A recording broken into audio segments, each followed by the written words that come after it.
What's the most cryptic work advice you've ever gotten? My first week as the lone system admin at a mid-sized company, I found a single handwritten note left behind by the previous admin in the server room. If everything fails, really fails, there's a box behind the switch. Open it as a last resort. For 3 years that note gathered dust in the back of my mind. Until the morning the entire network collapsed. The server room smelled like dust and desperation when I finally gave up.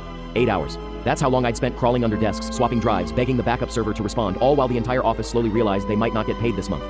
The CFO had started pacing behind my chair, her heels clicking out a funeral march for my career. That's when I remembered the box, the one the old IT guy had mentioned in his barely legible note 3 years ago, back when I'd laughed at what I assumed was some inside joke.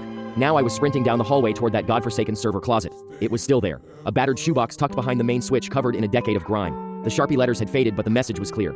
Open it as a last resort. I tore it open like a man ripping open a parachute after jumping from a plane. Inside, no note, no instructions, no magic fix, just tequila. So I did what any reasonable professional would do. I unscrewed the cap and took a long swig straight from the bottle. Turns out Dave hadn't left a solution, he'd left an answer.